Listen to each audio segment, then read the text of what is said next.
Jai Shri Krishna Chaitanya Prabhu Nityananda Shri Advaita Gadadhar Shivasadi Gaur Bhaktavinda Shri Krishna Chaitanya Prabhu Nityananda Shri Advaita Gadadhar Shivasadi Gaur Bhaktavinda Shri Krishna Chaitanya Prabhu Nityananda Shri Advaita Gadadhar Shivasadi Gaur Bhaktavinda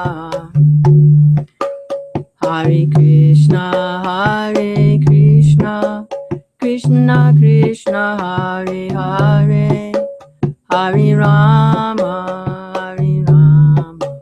Rama Rama Hare Hare Hare Krishna Krishna Krishna Hare Hare Hare Rama Rama Rama Hare Hare Hare Krishna Krishna Krishna Hare Hare Hare Rama Rama Rama Hare Hare Hare Krishna Krishna Krishna Hare Hare Hare Rama Rama Rama Hare Hare Hare Krishna Krishna Krishna Hare Hare Hare Rama Rama Rama Hare Hare Jai Vishnupada Paramahamsa Parvajikacharya Asa Saraswati Shri Manis Divine Grace A.C. Bhaktivedanta Swami Srila Prabhupada Ki Jai Sankirtan Yagna Ki Jai.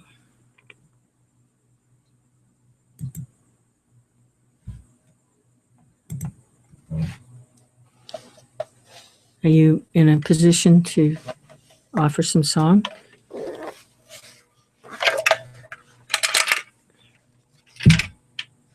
Jaya Radha Madhava Kunja Bihari Gopi Jana Vallabha Girivaradhari Yashodanandana Braja Jana Ranjana Yashodanandana Braja Jana Ranjana Jamuna Tira Vanachari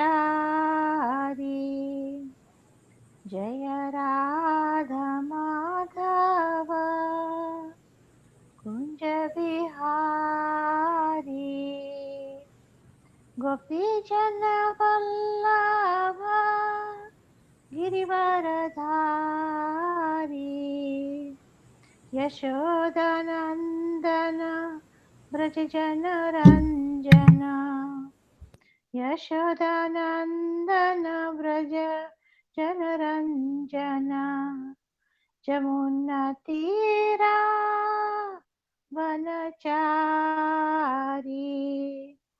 Jamuna Tira Vanachari Jaya Radha Madhava Kunja Bihari Jaya Radha Madhava Kunja Bihari Hare Krishna Krishna Krishna Hare Hare Hare Rama Rama Rama Hare Hare Hare Hare Krishna, Hare Krishna, Krishna Krishna, Hare Hare, Hare Rama, Hare Rama, Rama Rama, Hare Hare. Jai Govinda, Jai Gopal, Jai Govinda, Jai Gopal. Jai Govinda, Jai Gopal, Jai Govinda, Jai Gopal. Jai Govinda, Jai Gopal, Jai Govinda, Jai Gopal. Jai Govinda, Jai Gopal, Jai Govinda, Jai Gopal. Jai Govinda, Jai Gopal, Jai Govinda, Jai Gopal. Jai Govinda, Jai Gopal, Jai Govinda, Jai Gopal. Jai Govinda, Jai Gopal, Jai Govinda. Jai Gopal, Jai Govinda, Jai Gopal, Jai Govinda, Jai Gopal. Jai Sri Radha Madhav ki Jai, Srila Prabhupada ki Jai. Jai Govinda, Jai Gopal, Jai Govinda, Jai Gopal, Jai Govinda, Jai Gopal, Jai Govinda, Jai Govinda, Jai Gopal. Gopal. Jai. Hare Krishna, Hare Krishna. Hare Jai Baba. Govinda, Jai Gopal. Hare Krishna, Hare Krishna. I used to love that song when Lokanath Maharaj chants it. He kind of likes the he kind of goes in, you know, he starts low and he goes like very high, and it's really nice. I really love listening to him when he Is sings there that. more to it, or is it just that simple chant? No, it's that. It's Jai Govinda, Jai That's Gopal, it, Jai yeah. Govinda, Jai Gopal, and you can go on and on and on. And it's so nice. Yes. So it is nice. Hare Krishna. Short and sweet. Can you hear all that background noise? The gardeners are here today with the machines. Very noisy. No, Are they coming through? Okay, good. Um, we don't you can have the hear me all right? yes, no, you sound fine. Yeah, terrific. Okay. Sounds really good. We don't have access to the lectures today, some technical problem. So Yes. So when we get that fixed, then we can do that again. That was really nice. Maybe I was thinking to take up where we left off when we were just doing the purports in the books, Prabhupada's purports in his books. yes, I think we did last time text 1 to 5 from the lectures. Mm-hmm. So we are reading again, but the thing is, as we read from text 6 on, and that's where we'll pick up with the lectures again. Okay, sure. Yeah, let's do that. Chapter 3, text 6. Okay. You can Jai start, Govinda, Madam. Jai Gopal, Jai Jai Govinda, Jai Govinda, Gopal. Jai Gopal. Jai Govinda, Jai Gopal, Jai Jai Govinda, Govinda. Jai Gopal, Jai Govinda, Jai Gopal, Jai Govinda, Jai Gopal, Jai Govinda, Jai Gopal. Jai Govinda, Jai Gopal, Jai Govinda, Jai Gopal, Jai Govinda, Jai Gopal. Jai Govinda, Jai Gopal, Jai Govinda, Jai Gopal, Jai Govinda, Jai Gopal, Jai Govinda, Jai Gopal. Nice. Hare Krishna. Harima. Okay. Bhagavad Gita, translated with commentary by His Divine Grace, A.C. Bhaktivedanta Swami Prabhupada. This is Chapter 3, Karma Yoga, Text 6. Karmendriyani samyamya ya aste manasa smaran indriyartan vimuratma mityachara sa uchate. Translation. One who restrains the senses and organs of action, but whose mind dwells on sense objects, certainly deludes himself and is called a pretender. Purport. There are many pretenders who refuse to work in Krishna consciousness, but make a show of meditation while actually dwelling within the mind upon sense enjoyment. Such pretenders may also speak on dry philosophy in order to bluff sophisticated followers. But according to this verse, these are the greatest cheaters. For sense enjoyment, one can act in any capacity of the social order, but if one follows the rules and regulations of his particular status, he can make gradual progress in purifying his existence. But he who makes a show of being a yogi, while actually searching for the objects of sense gratification, must be called the greatest cheater, even though he sometimes speaks of philosophy. His knowledge has no value because the effects of such a sinful man's knowledge are taken away by the illusory energy of the Lord. Such a pretender's mind is always impure, and therefore his show of yogic meditation has no value whatsoever.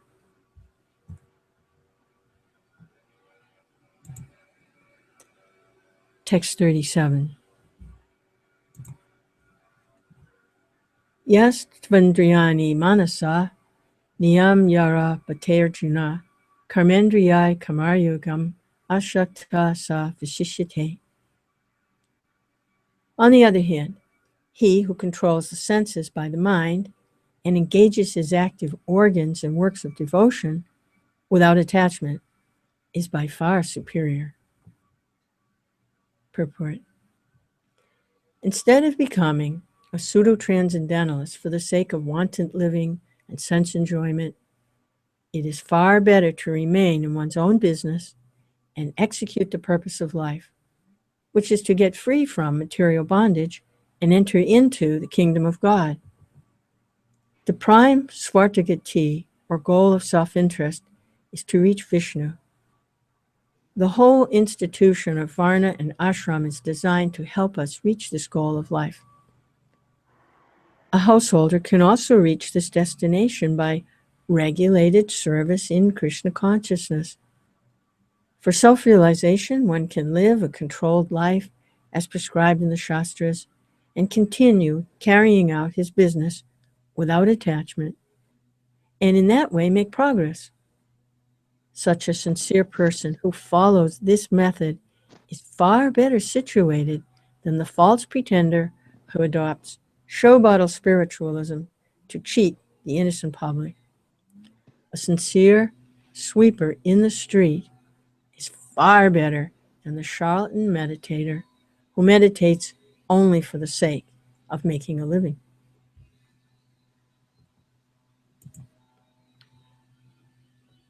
Text 8. Niyatam kuru karma tvam, karma jayo yakarmana, sarira yatra picha te, na prasid yet akarmana. Perform your prescribed duty, for action is better than inaction.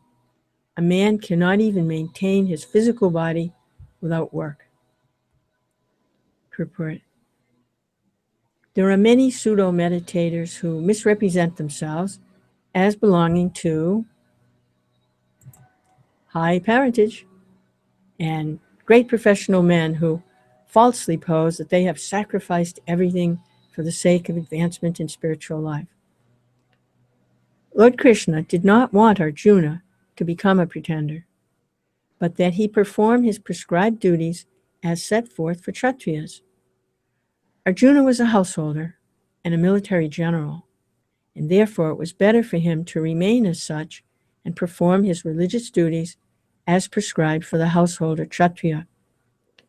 Such activities gradually cleanse the heart of a mundane man and free him from material contamination.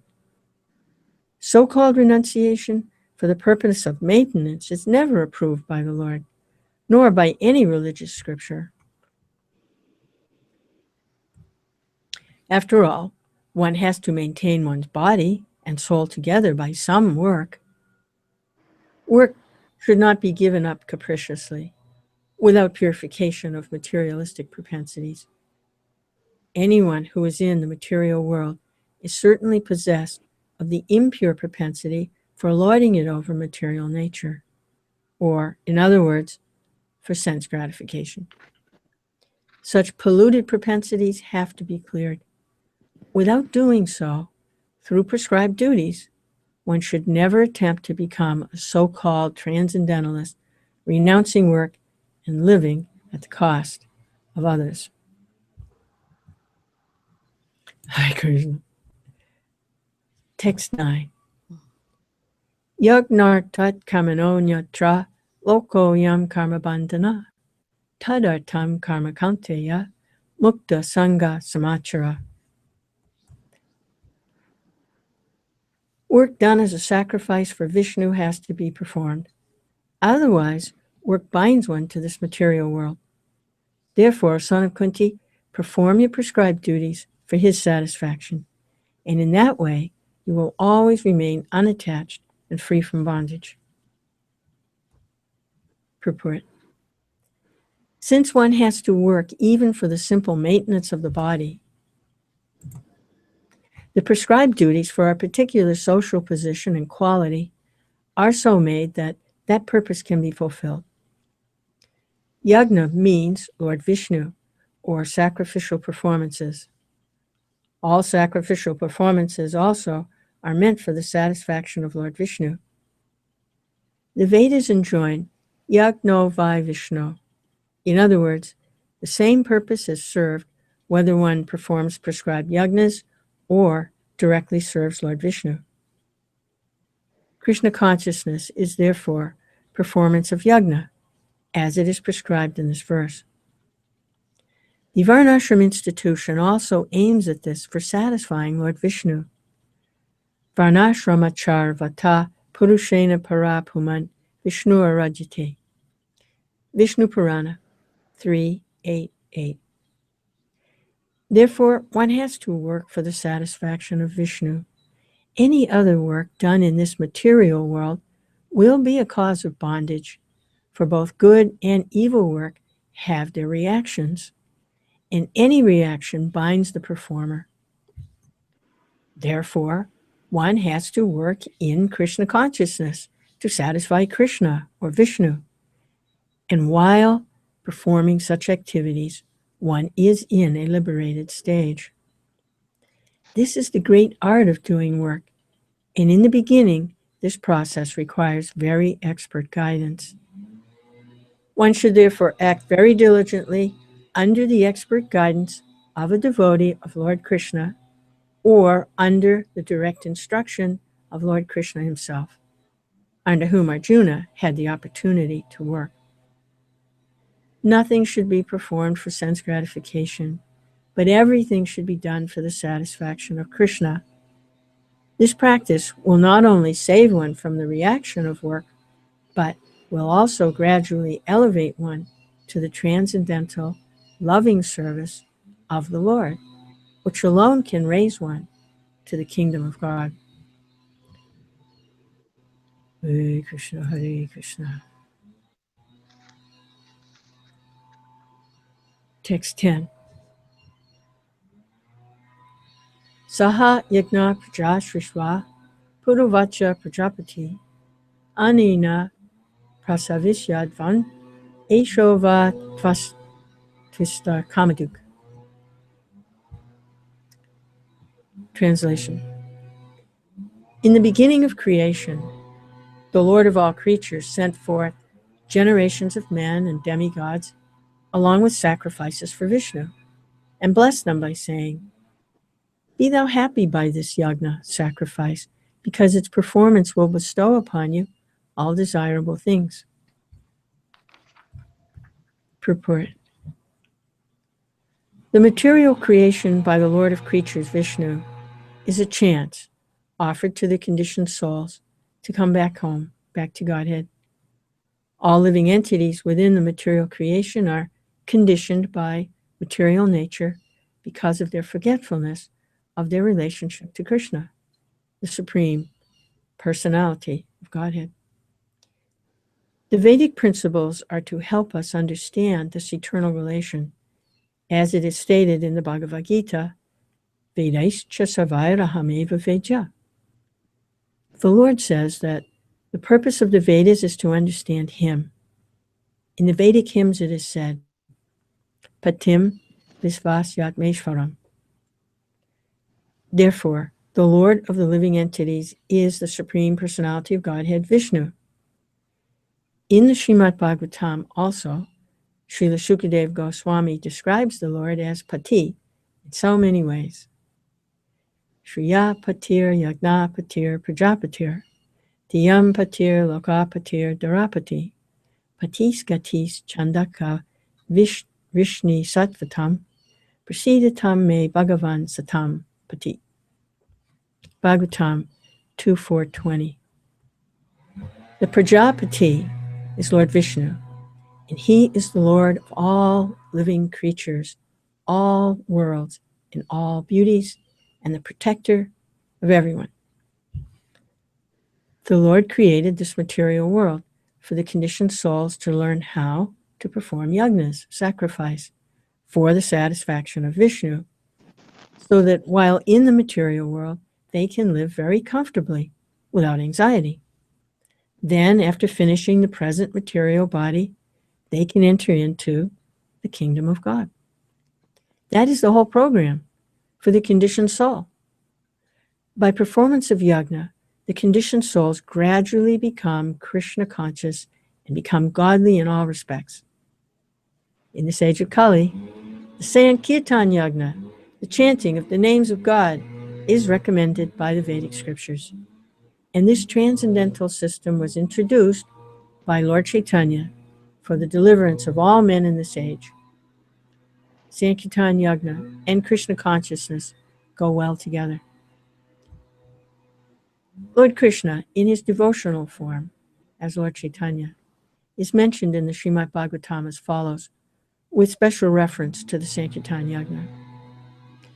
Krishna Varnam Tvisa Krishnam Sango Pangastra Parsadam Yagnai Sankirtana Praya Yajantihi Sumedasa. Translation. In this age of Kali, people who are endowed with sufficient intelligence will worship the Lord, who is recommended by his who is accompanied by his associates by performance of Sankirtan Yajna. End translation. Bhagavatam 11.5.29. Other yajnas prescribed in the Vedic literatures are not easy to perform in this age of Kali, but the Sankirtan yajna is easy and sublime for all purposes.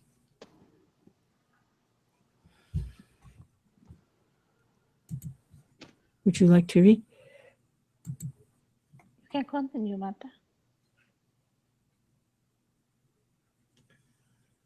Hare Krishna. I'm kind of at a stopping point. Okay, let me see. Devan bhavayatanena te deva bhavayantu va parasparam bhavayanta sreya paramavapsyasa. Translation. The demigods, being pleased by sacrifices, will also please you.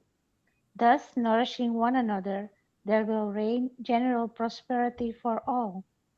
Purport. The demigods are empowered administrators of material affairs. The supply of air, light, water, and all other benedictions for maintaining the body and soul of every living entity are entrusted to the demigods, who are innumerable assistants in different parts of the body of the Supreme Personality of Godhead. Their pleasures and displeasures are dependent on the performance of yajnas by the human being. Some of the yajnas are meant to satisfy particular demigods, but even in so doing, Lord Vishnu is worshipped in all yajnas as the chief beneficiary. It is stated also in the Bhagavad Gita that Krishna himself is the beneficiary of all kinds of yajnas. Bhoktaram yagyatapasam. Therefore, ultimate satisfaction of the Yagyapati is the chief purpose of all yajnas. When these yajnas are perfectly performed, naturally The demigods in charge of the different departments of supply are pleased, and there is no scarcity in the supply of natural products. Performance of yajnas has many side benefits, ultimately leading to the liberation from the material bondage. By performance of yajnas, all activities become purified, as it is stated in the Vedas. Ahara Shudhau Sattva Siddhi Sattva Sudhau Dhruva Smriti Smriti Lambhe Sarva Granthinam Vipramoksha. As it will be explained in the following verse, by performance of yajna, one's eatables become sanctified, and by eating sanctified foodstuffs, one's very existence becomes purified.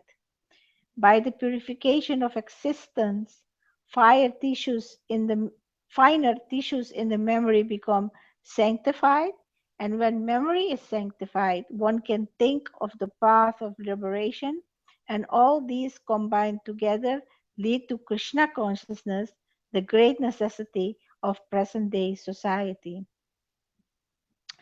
Istan bhogan hi wo deva dasyante yajna bhavita तैर्दत्तान् प्रदायैभ्य yo bhunte stena eva sah. In charge of the various necessities of life, the demigods, being satisfied by the performance of yajna, sacrifice, supply all necessities to man. But he who enjoys these gifts without offering them to the demigods in return is certainly a thief. The demigods are authorized supplying agents on behalf of the Supreme Personality of Godhead Vishnu. Therefore, they must be satisfied by the performance of prescribed yajnas. In the Vedas, there are different kinds of yajnas prescribed for different kinds of demigods, but all are ultimately offered to the Supreme Personality of Godhead. For one who cannot understand what the personality of Godhead is, sacrifice to the demigods is recommended. According to the different material qualities of the persons concerned, different types of yajnas are recommended in the Vedas. Worship of different demigods is also on the same basis, namely, according to different qualities. For example, the meat eaters are recommended to worship the goddess Kali, the ghastly form of material nature, and before the goddess, the sacrifice of animals is recommended. But for those who are in the mode of goodness, the transcendental worship of Vishnu is recommended. But ultimately, all yajnas are meant for gradual promotion to the transcendental position. For ordinary men, at least 5 yajnas known as Pancha Maha Yajna are necessary. One should know, however, that all necessities of life that the human society requires are supplied by the demigod agents of the Lord. No one can manufacture anything. Take, for example, all the eatables of human society.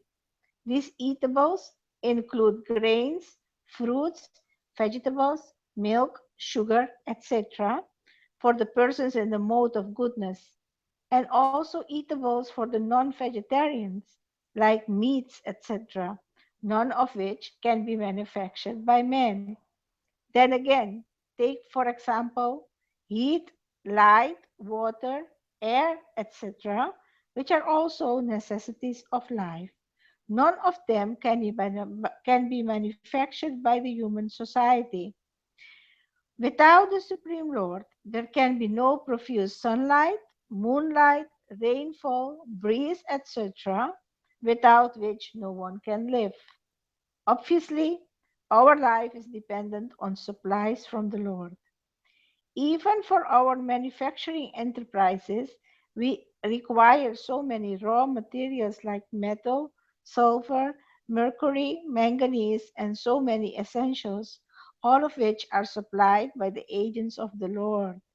with the purpose that we should make proper use of them to keep ourselves fit and healthy for the purpose of self-realization, leading to the ultimate goal of life, namely liberation from the material struggle for existence.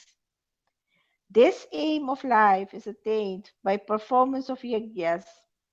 If we forget the purpose of human life and simply take supplies from the agents of the Lord for sense gratification and become more and more entangled in a material existence, which is not the purpose of creation, certainly we become thieves and therefore we are punished by the laws of material nature. A society of thieves can never be happy because they have no aim in life. The gross materialist thieves have no ultimate goal of life.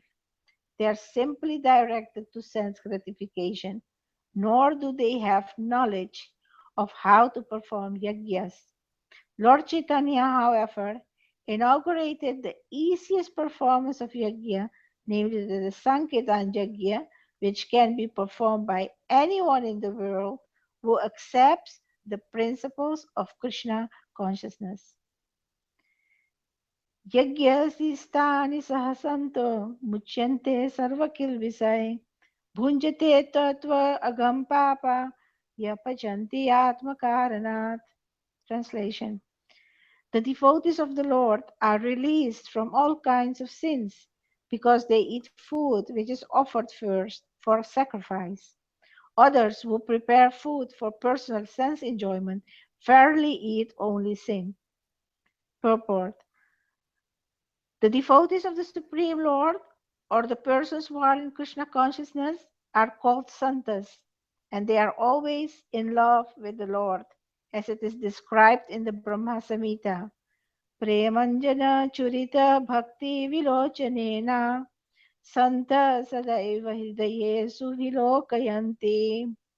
The santas being always in a compact of love with the Supreme Personality of Godhead Govinda, the giver of all pleasures, or Mukunda, the giver of liberation, or Krishna, the all-attractive person, cannot accept anything without offering it to the Supreme Person.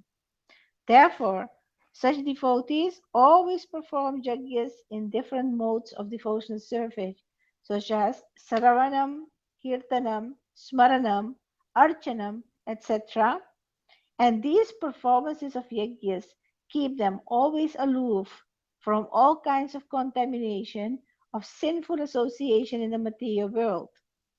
Others, who prepare food for self or sense gratification, are not only thieves, but are also the eaters of all kinds of sins.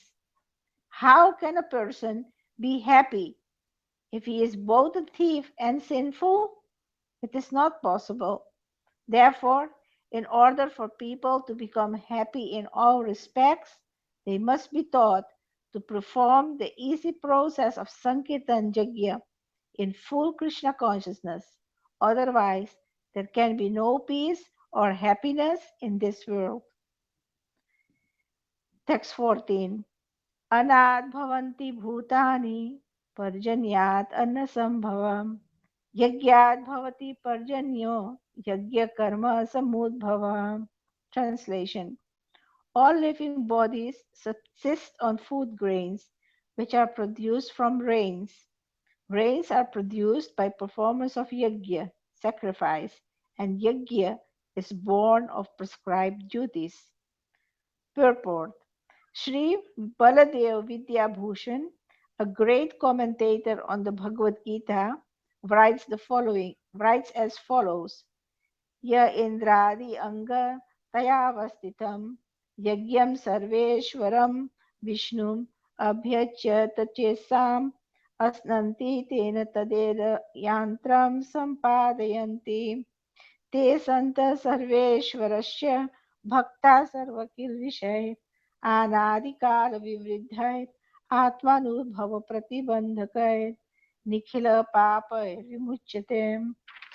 The Supreme Lord, who is known as the Yajna Purusha, or the personal beneficiary of all sacrifices, is the master of all demigods who serve him as the different limbs of the body serve the whole. Demigods like Indra, Chandra, Varuna, etc. are appointed officers who manage material affairs, and the Vedas direct sacrifices to satisfy these demigods so that they may be pleased to supply air, light, and water sufficiently to produce food grains. When Lord Krishna is worshipped, the demigods, who are different limbs of the Lord, are also automatically worshipped. Therefore, there is no separate need to worship the demigods. For this reason, the devotees of the Lord who are in Krishna consciousness offer food to Krishna and then eat, a process which nourishes the body spiritually. By such action, not only are past sinful reactions in the body vanquished, but the body becomes immunized to all contamination of material nature. When there is an epidemic disease, an antiseptic vaccine protects the person from the attack of such an epidemic. Similarly, food offered to Lord Vishnu and then taken by us makes us sufficiently resistant to material affection, and one who is accustomed to this practice is called a devotee of the Lord. Therefore, a person in Krishna consciousness who eats only food offered to Krishna can counteract all reactions of past material infections, which are impediments to the progress of self realization. On the other hand, one who does not do so continues to increase the volume of sinful action, and this prepares the next body to resemble hawks and dogs to suffer the resultant reactions of all sins. The material world is full of contaminations, and one who is immunized by accepting prasadam of the Lord, food offered to Vishnu, is saved from the attack, whereas one who does not become subjected to contamination. Food grains or vegetables are factually eatables. The human being eats different kinds of food grains, fruits, etc., and the animals eat the refuse of the food grains and vegetables, grass, plants, etc. Human beings who are accustomed to eating meat and flesh must also depend on the production of vegetation in order to eat the animals. Therefore, ultimately, we have to depend on the production of the field and not on the production of big factories. The field production is due to sufficient rain from the sky, and such rains are controlled by demigods like Indra, sun, moon, etc., and they are all servants of the Lord. The Lord can be satisfied by sacrifices. Therefore, one who cannot perform them will find himself in scarcity. That is the law of nature. Yajna, specifically the Sankirtan Yajna prescribed for this age, must therefore be performed to save us at least from scarcity of food supply. Text 15. Karma brahmodbhavam vidhi brahmakshara samudbhavam tasmat sarvagatam brahma nityam yajna pratistitham. Translation. Regulated activities are prescribed in the Vedas, and the Vedas are directly manifested from the Supreme Personality of Godhead. Consequently, the all-pervading transcendence is eternally situated in acts of sacrifice. Purport. Yagyartha karma, or the necessity of work for the satisfaction of Krishna only, is more expressly stated in this verse. If we have to work for the satisfaction of the Yajna Purush Vishnu, then we must find out the direction of work in Brahman or the transcendental Vedas. The Vedas are therefore codes of working directions. Anything performed without the direction of the Vedas is called vikarma or unauthorized or sinful work.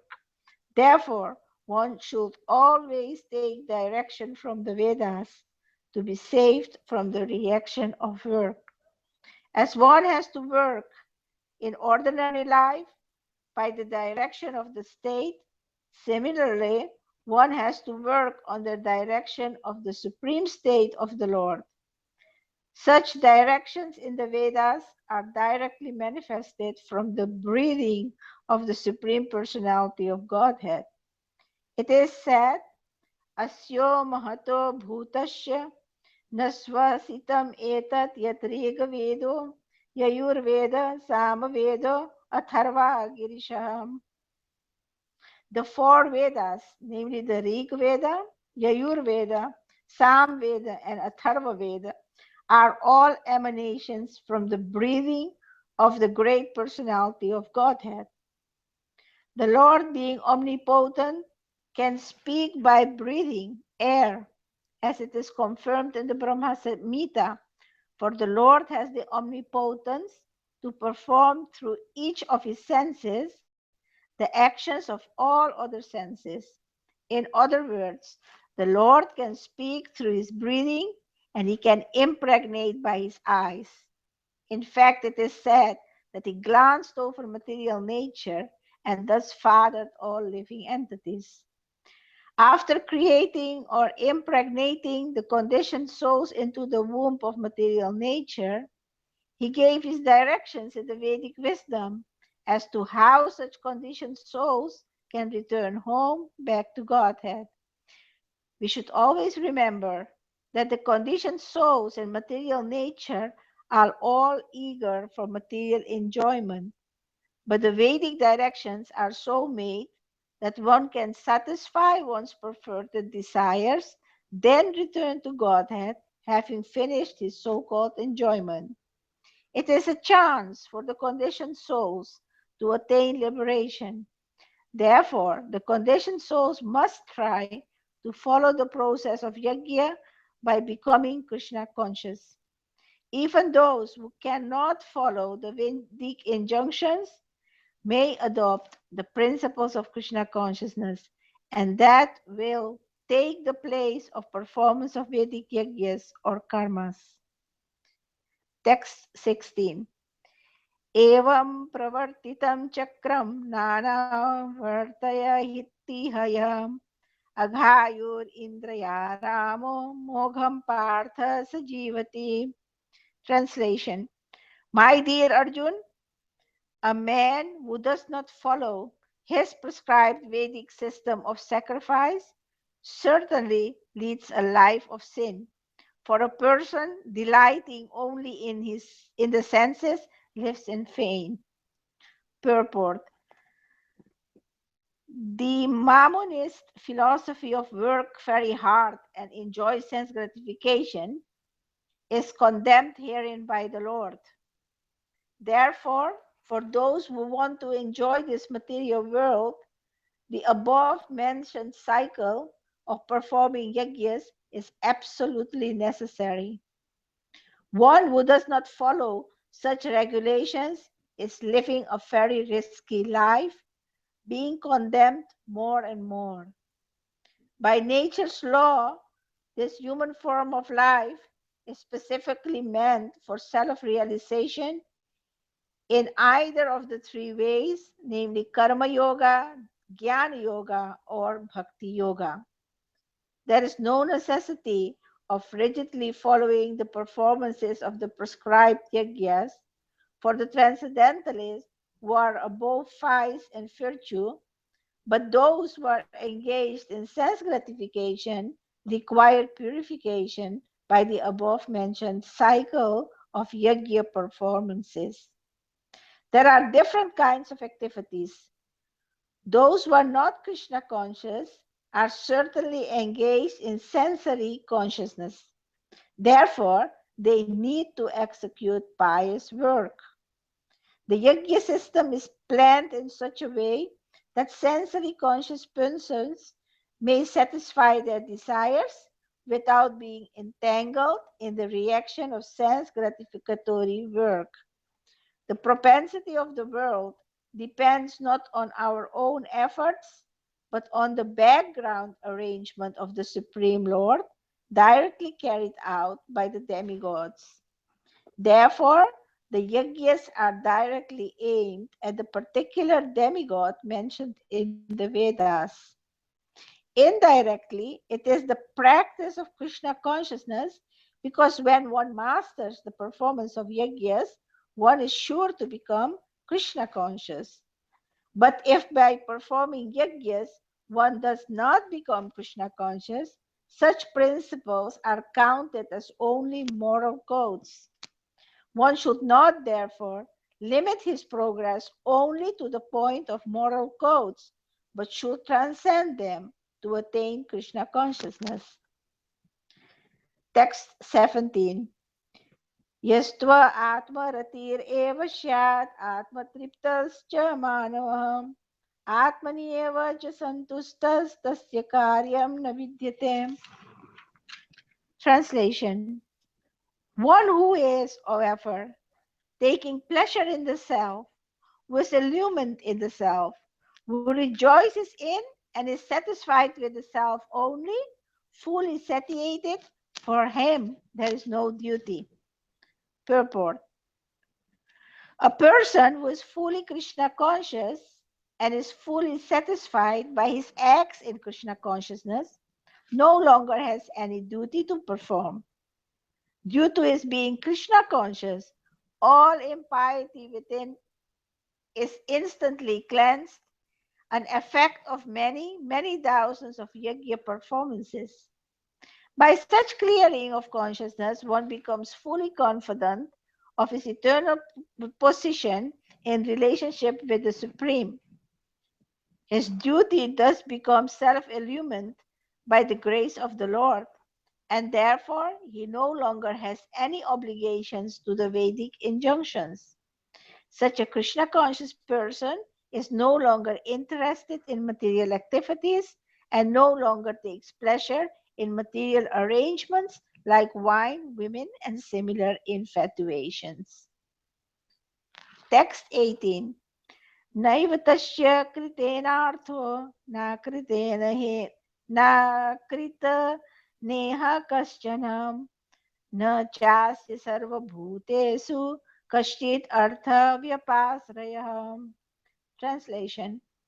A self-realized man has no purpose to fulfill in the discharge of his prescribed duties, nor has he any reason not to perform such work, nor has he any need to depend on any other living being. Purport. A self-realized man is no longer obliged to perform any prescribed duty, save and except activities in Krishna consciousness. Krishna consciousness is not in activity either, as will be explained in the following verses. A Krishna conscious man does not take shelter of any person, man, or demigod. Whatever he does in Krishna consciousness is sufficient in the discharge of his obligation. Text 19. Tasmat asakta satatam karyam karma samachara asakto hi acharan karma param apnoti purushah. Translation. Therefore, without being attached to the fruits of activities, one should act as a matter of duty, for by working without attachment, one attains the Supreme. Purport. The Supreme is the personality of Godhead for the devotees and liberation for the impersonalist. A person, therefore, acting for Krishna or in Krishna consciousness under proper guidance and without attachment to the result of the work is certainly making progress toward the supreme goal of life. Arjun is told that he should fight in the battle of Kurukshetra for the interest of Krishna because Krishna wanted him to fight. To be a good man or a non-violent man is a personal attachment, but to act on behalf of the Supreme is to act without attachment for the result. That is perfect action of the highest degree, recommended by the Supreme Personality of Godhead, Sri Krishna. Vedic rituals like prescribed sacrifices are performed for purification of impious activities that were performed in the field of sense gratification. But action in Krishna consciousness is transcendental to the reactions of good or evil work. A Krishna conscious person has no attachment for the result but acts on behalf of Krishna alone. He engages in all kinds of activities but is completely non-attached. Text 20. Karmanaiva hi samsiddhim astitha janakadayam lokasangraham evapi sampashyan kartum arhasi. Translation. Even kings like Janak and others attain the perfectional stage by performance of prescribed duties. Therefore, for the sake of educating the people in general, you should perform your work. Kings like Janak and others were self-realized souls. Consequently, they had no obligation to work. Consequently, they had no obligation to perform the prescribed duties in the Vedas. Nonetheless, they performed all prescribed activities just to set examples for the people in general. Janak was the father of Sita and father-in-law of Lord Sri Ram. Being a great devotee of the Lord, he was transcendentally situated. But because he was the king of Mithila, a subdivision of the Bihar province in India, he had to teach his subjects how to fight righteously in battle. He and his subjects fought to teach people in general that violence is also necessary in a situation where good arguments fail. Before the battle of Kurukshetra, every effort was made to avoid the war, even by the Supreme Personality of Godhead, but the other party was determined to fight. So, for such a right cause, there is a necessity of fighting. Although one who is situated in Krishna consciousness may not have any interest in the world, he still works to teach the public how to live and how to act. Experienced persons in Krishna consciousness can act in such a way that others will follow, and this is explained in the following verse. Text 21. Yat yat acharati sreshtas tat tat evetaro janam sayat pramanam kurute lokastat anuvartate. Translation. Whatever action is performed by a great man, common men follow in his footsteps. And whatever standards is set by exemplary acts, all the world pursues. Purport. People in general always require a leader who can teach the public by practical behavior. A leader cannot teach the public to stop smoking if he himself smokes. Lord Chaitanya said that the teacher should behave properly even before he begins teaching. One who teaches in that way is called Acharya, or the ideal teacher. Therefore, a teacher must follow the principles of Shastra, scripture, to reach the common man. The teacher cannot manufacture rules against the principles of revealed scriptures. The revealed scriptures like Manu Samhita and similar others are considered the standard books to be followed by human society. Thus, the leader's teaching should be based on the principles of the standard rules as they are practiced by the great teachers.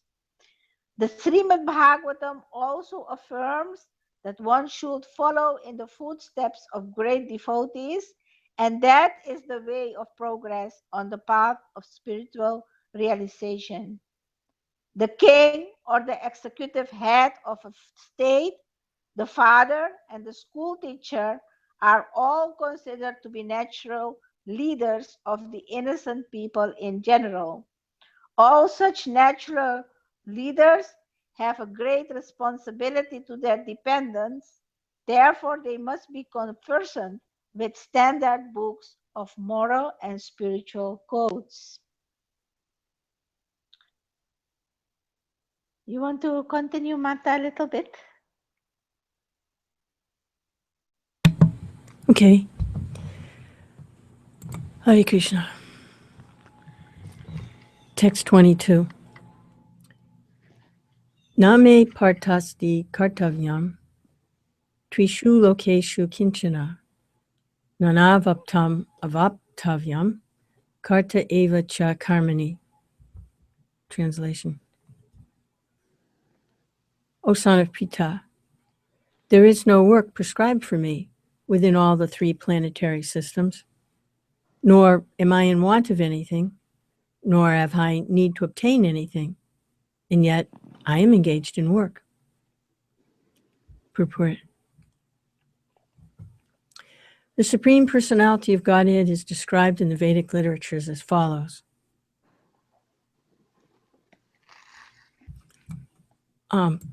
Would you care to do those two verses? Tam Ishvaranam Paramam Maheshwaram Tam Devatanam Paramam Cha Daivatam Patim Patinam Paramam Parasthat Vidam Devam Bhuvaneshamidyam Na tasya karyam karanam cha vidyate Na tat samascha vyadikascha drishyate Parasha shaktir vividhaiva sruyate Swabhavika jnana balakriya cha. Translation. The Supreme Lord is the controller of all other controllers, and he is the greatest of all, the diverse planetary leaders. Everyone is under his control. All entities are delegated with particular power only by the Supreme Lord. They are not supreme themselves. He is also worshipable by all demigods and is the supreme director of all directors. Therefore, he is transcendental to all kinds of material leaders and controllers and is worshipable by all. There is no one greater than him, and he is the supreme cause of all causes. Quote, he does not possess bodily form like that of an ordinary living entity. There is no difference between his body and his soul. He is absolute. All his senses are transcendental. Any one of his senses can perform the action of any other sense. Therefore, there is no one greater than him or equal to him. His potencies are multifarious, and thus his deeds are automatically performed as a natural sequence. In translation, Shvetasvatara Upanishad 6, 7, and 8. Since everything is in full opulence in the personality of Godhead and is existing in full truth, there is no duty for the Supreme Personality of Godhead to perform. One who must receive the results of work has some designated duty, but one who has nothing to achieve within the three planetary systems certainly has no duty. And yet, Lord Krishna is engaged on the battlefield of Kurukshetra as the leader of the Kshatriyas, because the Kshatriyas are duty-bound to give protection to the distressed. Although he is above all the regulations of the revealed scriptures, he does not do anything that violates the revealed scriptures. Text 23. Yada yanam navarteyam jatu karman yatandriya mama vartmanu vartante manusya parta sarvasa. Translation. For if I did not engage in work, O Partha, certainly all men would follow my path. Purport. In order to keep the balance of social tranquility for progress in spiritual life, there are traditional family usages meant for every civilized man. Although such rules and regulations are for the conditioned souls and not Lord Krishna, because he descended to establish the principles of religion, he followed the prescribed rules. Otherwise, common men would follow in his footsteps because he is the greatest authority. From the Srimad Bhagavatam, it is understood that Lord Krishna was performing all religious duties at home and out of home as required of a householder. Text 24. Utsidayor ime loke, na kuryam karma chedaham, Shankarasya chakartasyam, upanayam ima praja. If I should cease to work, then all these worlds would be put to ruination. I would also be the cause of creating unwanted population, and I would thereby destroy the peace of all sentient beings. Purport. Varna Sankara is unwanted population, which disturbs the peace of the general society. In order to check this social disturbance, there are prescribed rules and regulations by which the population can automatically become peaceful and organized for spiritual progress in life. When Lord Krishna descends, naturally he deals with such rules and regulations in order to maintain the prestige and necessity of such important performances. The Lord is the Father of all living entities, and if the living entities are misguided, indirectly the responsibility goes to the Lord. Therefore, whenever there is general disregard of regulative principles, the Lord himself descends and corrects the society.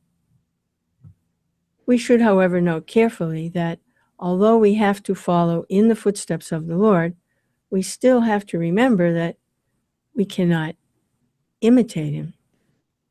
Following and imitating are not on the same level. We cannot imitate the Lord by lifting Govardhan Hill, as the Lord did in his childhood. It is impossible for any human being. We have to follow his instructions, but we may not imitate him at any time. The Srimad Bhagavatam affirms,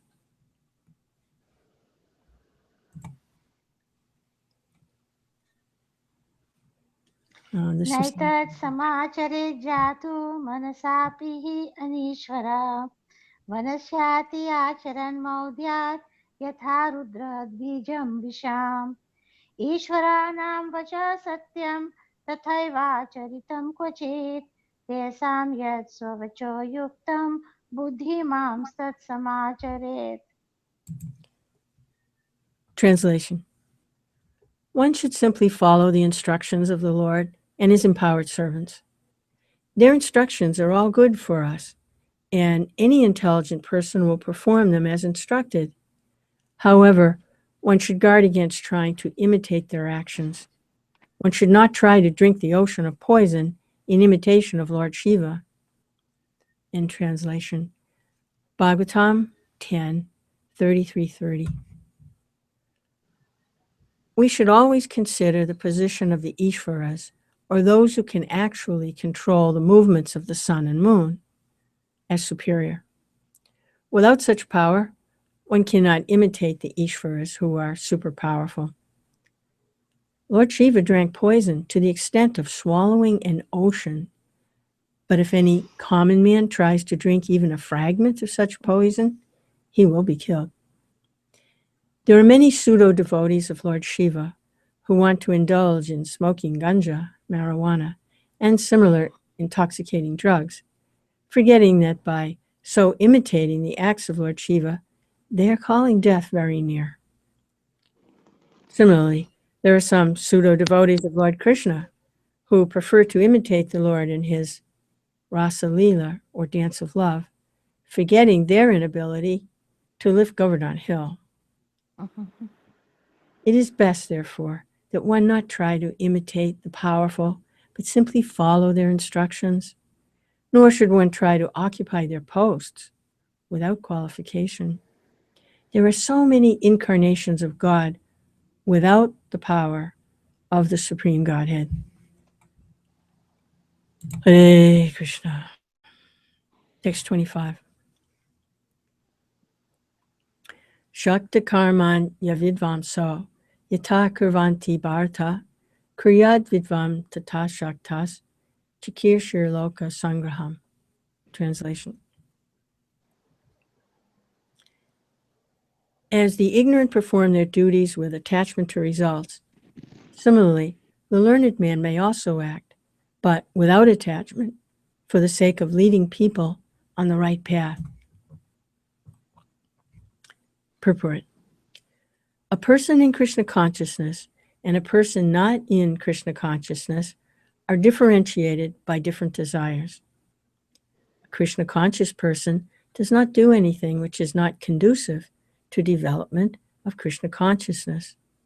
He may even act exactly like the ignorant person who is too much attached to material activities, but one is engaged in such activities for the satisfaction of his sense gratification, whereas the other is engaged for the satisfaction of Krishna.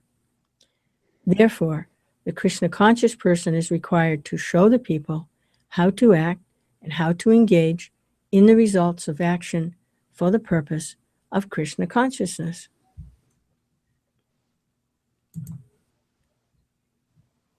Text 36.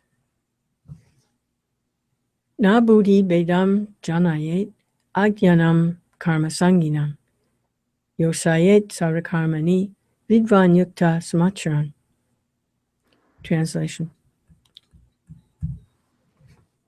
Let not the wise disrupt the minds of the ignorant who are attached to fruit of action. They should not be encouraged to refrain from work, but to engage in work in the spirit of devotion. Purport. Vedaischa sarvara hama eva vedya. That is the end of all Vedic rituals. All rituals, all performances of sacrifices, and everything that is put into the Vedas, including all directions for material activities, are meant for understanding Krishna, who is the ultimate goal of life. But because the conditioned souls do not know anything beyond sense gratification, they study the Vedas to that end. Through sense regulations, however, one is gradually elevated to Krishna consciousness. Therefore, a realized soul in Krishna consciousness should not disturb others in their activities or understanding, but he should act by showing how the results of all work can be dedicated to the service of Krishna. The learned Krishna conscious person may act in such a way that the ignorant person working for sense gratification may learn how to act and how to behave. Although the ignorant man is not to be disturbed in his activities, still, a slightly developed Krishna conscious person may directly be engaged in the service of the Lord without waiting for other Vedic formulas. For this fortunate man, there is no need to follow the Vedic rituals, because in direct Krishna consciousness, one can have all the results simply by following the prescribed duties of a particular person.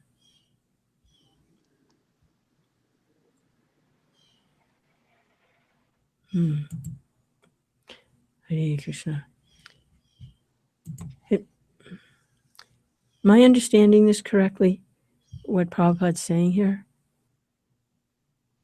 That simply by following one's prescribed duties within Varnashram Dharma for the purpose of satisfying Vishnu, doing it as a sacrifice, then there's no need to do any other Vedic sacrifices. In other words, that is accepted like devotional service. Yes. That's my understanding too. But that's even more higher on the level of advancement than performing Vedic rituals and Vedic sacrifices, just to perform one's prescribed duty for Krishna. Well, performing all these yajnas, that was for previous ages because they, first of all, they require a lot of wealth.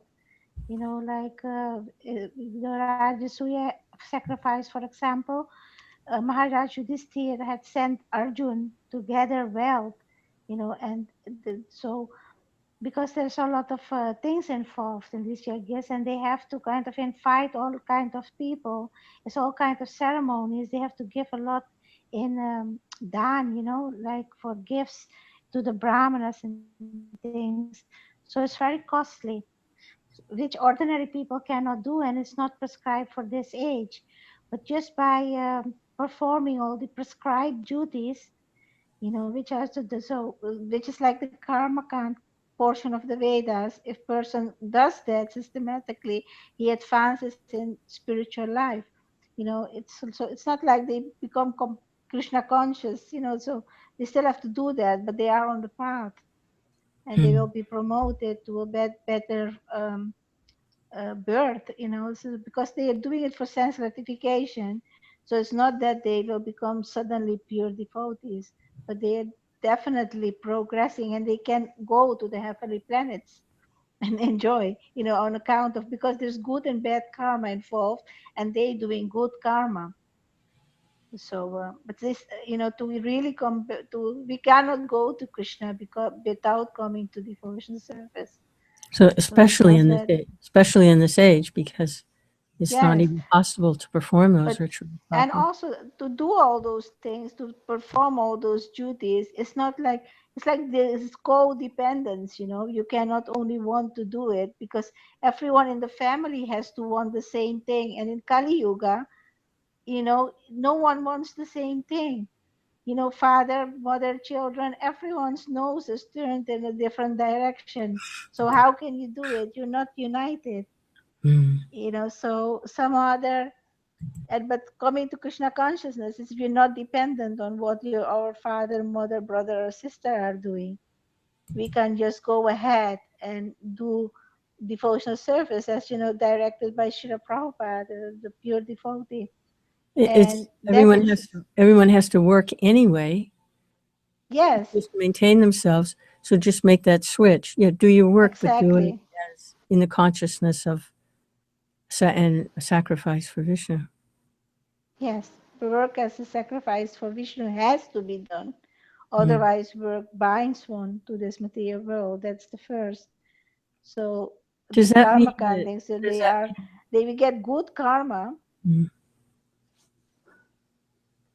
Yeah, that the only way to really be able to do that is under the guidance of a devotee, a pure devotee, because it's not Yes, clear how how do I give it to Krishna? How do I do it for Krishna? It's not exactly. clear. But It's not. therefore, for spiritual life, spiritual master is a must. Mm. Because that's what the only, otherwise, how do you know what you're doing is for your sense gratification or for Krishna? If you're doing it, on your own whimsical wish, then it may very well be sense gratification. But when it's directed by the spiritual master, even if there is sense gratification, it's dovetail, because you are protected by the instruction. Mm. I mean, that is my understanding. I think when we read on, we may get more insightful purports by Srila Prabhupada. We always wait for that. Yes. So we have, if this question is in the mind, and we keep reading on, and we'll All get right. more clarification. I'm sure. I'm sure too. Text 27. Prakrite krimanani gunai karmani sarvasa ahankara vimudatma kartaham iti manyate. Translation. The bewildered soul, under the influence of the three modes of material nature, thinks himself to be the doer of activities, which are in actuality carried out by nature. Purport. Two persons, one in Krishna consciousness and the other in material consciousness, working on the same level, may appear to be working on the same platform, but there is a wide gulf of difference in their respective positions. The person in material consciousness is convinced by false ego that he is the doer of everything. He does not know that the mechanism of the body is produced by material nature, which works under the supervision of the Supreme Lord. The materialistic person has no knowledge that ultimately he is under the control of Krishna. The person in false ego takes all credit for doing everything independently, and that is the symptom of his nescience. He does not know that the mechanism of the body, Krishna. He does not know that this gross and subtle body is the creation of material nature under the order of the Supreme Personality of Godhead, and as such, his bodily and mental activities should be engaged in the service of Krishna, in Krishna consciousness. The ignorant man forgets that the Supreme Personality of Godhead is known as Rishikesh, or the master of the senses of the material body. For due to his long misuse of the senses in sense gratification, he is factually bewildered by the false ego, which makes him forget his eternal relationship with Krishna. Text 28. Tattvavitu mahabaho guna karma vibhagayo guna guneshu vartanta itimatva na sajite. Translation. One who is in knowledge of the absolute truth, Almighty Armed, does not engage himself in the senses and sense gratification, knowing well the differences between work in devotion and work for fruit of results. Purport. The knower of the absolute truth is convinced of his awkward position in material association. He knows that he is part and parcel of the Supreme Personality of Godhead, Krishna, and that his position should not be in the material creation. He knows his real identity as part and parcel of the Supreme, who is eternal bliss and knowledge, and he realizes that somehow or other he is entrapped in the material conception of life. In his pure state of existence, he is meant to dovetail his activities in devotional service to the Supreme Personality of Godhead, Krishna.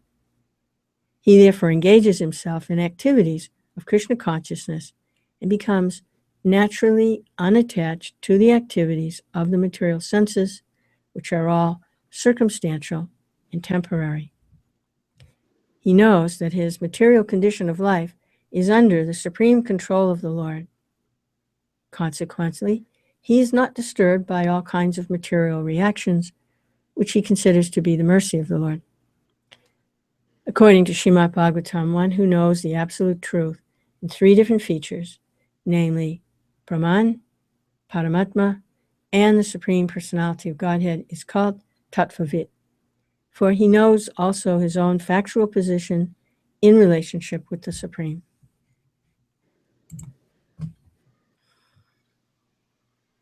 Jai Srila Prabhupada.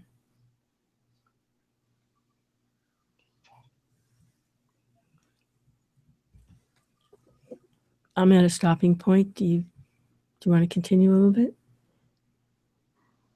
Prakirtir guna samudha sajante guna karmaso Tana katsna vido mandan kritsna vina vichalayet. You can hear me, Mata? Yes. Yeah, you're fine. Nice. It's good. Bewildered by the modes of material nature, the ignorant fully engage themselves in material activities and become attached. But the wise should not unsettle them, although these duties are inferior due to the performer's lack of knowledge.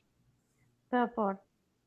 Persons who are unknowledgeable falsely identify with gross material consciousness and are full of material designations. This body is a gift of the material nature, and one who is too much attached to the bodily consciousness is called mandan, or lazy person without understanding of spirit soul. Ignorant men think of the body as the self. Bodily connections with others are accepted as kinsmanship. The land in which the body is obtained is the object of worship, and the formalities of religious rituals are considered ends in themselves. Social work, nationalism, and altruism are some of the activities for such materially designated persons. Under the spell of such designations, they are always busy in the material field. For them, spiritual realization is a myth, and so they are not interested. Such bewildered persons may even be engaged in such primary moral principles of life as non-violence and similar materially benevolent work. Those who are, however, enlightened in spiritual life should not try to agitate such materially engrossed persons. Better to prosecute one's own spiritual activities silently.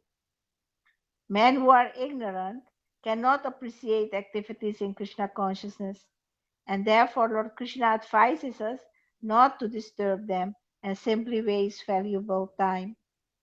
But the devotees of the Lord are more kind than the Lord because they understand the purpose of the Lord.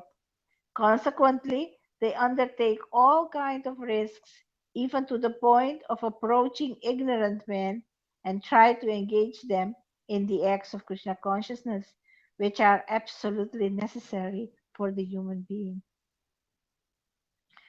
मयि सर्वाणि कर्माणि सन्न्यस्याध्यात्मचेतसा नरासि निर्ममो भूत्वा युध्यस्व विगत ज्वराम्. Therefore, O Arjun, surrendering all your works unto me, with mind intent on me, and without desire for gain, and free from egoism and lethargy, fight. Purport. This verse clearly indicates the purpose of the Bhagavad Gita. The Lord instructs that one has to become fully Krishna conscious to discharge duties as if in military discipline. Such an injunction may make things a little difficult. Nevertheless, duties must be carried out with dependence on Krishna because that is the constitutional position of the living entity. The living entity cannot be happy independent of the cooperation of the Supreme Lord because the eternal constitutional position of the living entity is to become subordinate to the desires of the Lord. Arjun was therefore ordered by Sri Krishna to fight as if the Lord were his military commander. One has to sacrifice everything for the goodwill of the Supreme Lord and at the same time discharge prescribed duties without claiming proprietorship. Arjun did not have to consider the order of the Lord. He had only to execute his order. The Supreme Lord is the soul of all souls. Therefore, one who depends solely and wholly on the Supreme Lord, on the Supreme Soul, without personal considerations, or in other words, one who is fully Krishna conscious, is called Adhyatma Chetasa. Nirasi means that one has to Nirasi means that one has to act on the order of the master. Nor should one ever expect fruitive results. The cashier may count millions of dollars for his employer, but he does not claim a cent for himself. Similarly, one has to realize that nothing in the world belongs to any individual person, but that everything belongs to the Supreme Lord. That is the real purport of Mai or unto me. And when one acts in such Krishna consciousness, certainly he does not claim proprietorship over anything. This consciousness is called nirmama, or nothing is mine. And if there is any reluctance to execute such a stern order, which is without consideration of so-called kinsmen in the bodily relationship, that reluctance should be thrown off. In this way, one may become vigata jvara, or without feverish mentality or lethargy. Everyone, according to his quality and position, has a particular type of work to discharge, and all such duties may be discharged in Krishna consciousness as described above. This will lead one to the path of liberation. Hare Krishna. Text 31. Ye me matam idam nityam anutistanti manava Sradhaivanto anusuyanto muchante tepi karmabhi. Translation. One who executes his duties according to my injunctions and who follows these teachings faithfully without envy becomes free from the bondage of fruitive actions. Purport. The injunction of the Supreme Personality of Godhead, Krishna, is the essence of all Vedic wisdom and therefore is eternally true without exception. As the Vedas are eternal, so this truth of Krishna consciousness is also eternal. One should have firm faith in this injunction without envying the Lord.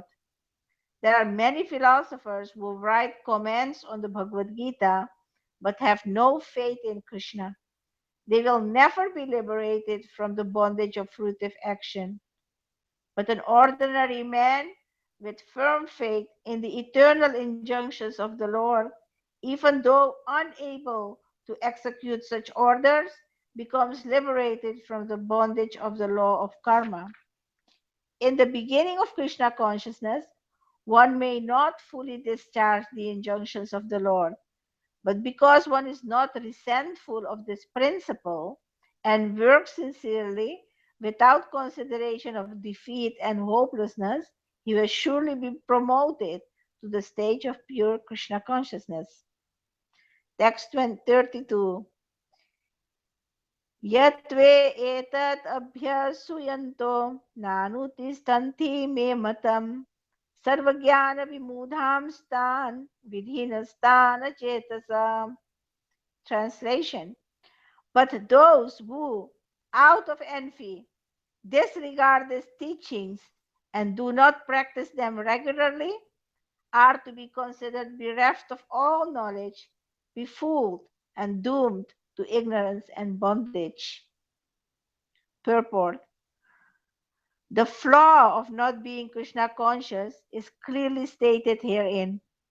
As there is punishment for disobedience to the order of the Supreme Executive Head, so there is certainly punishment for the disobedience of the order of the Supreme Personality of Godhead. A disobedient person, however great he may be, is ignorant of his own self, of the Supreme Brahman and Paramatma and the Personality of Godhead due to a vacant heart. Therefore, there is no hope of perfection of life for him. Text 33. Sadrisham chestate svasya prakirtirjnanavanapi prakirtim yanti bhutani nigraha kim karishyati. Translation. Even a man of knowledge acts according to his own nature, for everyone follows his nature. What can repression accomplish? Purport. Unless one is situated on the transcendental platform of Krishna consciousness, he cannot get free from the influence of the modes of material nature, as it is confirmed by the Lord in the 7th chapter, 7:14. Therefore, even for the most highly educated person on the mundane plane, it is impossible to get out of the entanglement of Maya simply by theoretical knowledge or by separating the soul from the body. There are many so-called spiritualists who outwardly pose to be advanced in the science, but inwardly or privately are completely under the particular modes of nature which they are unable to surpass. Academically, one may be very learned, but because of his long association with material nature, he is in bondage. Krishna consciousness helps one to get out of the material entanglement, even though one may be engaged in his prescribed duties. Therefore, without being fully in Krishna consciousness, no one should suddenly give up his prescribed duties and become a so-called yogi or transcendentalist artificially. It is better to be situated in one's position and try to attain Krishna consciousness under superior training. Thus, one may be freed from the clutches of Maya. Text 34. Indriyasyarthe ragadvesha vyavastithau tayornavasam agachet tahi asya paripanthinau. Translation. Attraction and repulsion for sense objects are felt by embodied beings. But one should not fall under the control of senses and sense objects because they are stumbling blocks on the path of self-realization. Purport. Those who are in Krishna consciousness are naturally reluctant to engage in material sense gratifications. But those who are not in such consciousness should follow the rules and regulations of the revealed scriptures. Unrestricted sense enjoyment is the cause of material engagement. But one who follows the rules and regulations of the revealed scriptures does not become entangled by the sense objects. For example, sex enjoyment is a necessity for the conditioned soul, and sex enjoyment is allowed under the license of marriage ties. For example, according to scriptural injunctions, one is forbidden to engage in sex relationships with any woman other than one's wife. All other women are to be considered as one's mother. But in spite of such injunctions, a man is still inclined to have sex relationships with other women. These propensities are to be curbed. Otherwise, they will be stumbling blocks on the path of self-realization. As long as the material body is there, the necessities of the material body are allowed, but under rules and regulations. And yet, we should not rely upon the control of such allowances. One has to follow those rules and regulations unattached to them, because practice of sense gratifications under regulations may also lead one to go astray, as much as there is always the chance of an accident even on the royal roads. Although they may be very carefully maintained, no one can guarantee that there will be no danger even on the safest road. The sense enjoyment spirit has been current a very long time owing to material association. Therefore, in spite of regulated sense enjoyment, there is every chance of falling down. Therefore, any attachment for regulated sense enjoyment must also be avoided by all means. But action in the loving service of Krishna detaches one from all kinds of sensory activities. Therefore, no one should try to be detached from Krishna consciousness at any stage of life. The whole purpose of detachment from all kinds of sense attachment is ultimately to become situated on the platform of Krishna consciousness. Text 35. Sreyan swadharma viguna paradharma swanustitat swadharme nidhanam sreya paradharmo bhava bhayavaha. Translation. It is far better to discharge one's prescribed duties even though they may be faulty than another's duty. Destruction in the course of performing one's own duty is better than engaging in another's duties, for to follow another's path is dangerous. Purport. One should therefore discharge his prescribed duties in Krishna consciousness rather than those prescribed for others. Prescribed duties complement one's psycho-physical condition under the spell of the modes of material nature. Spiritual duties are as ordered by the spiritual master for the transcendental service of Krishna.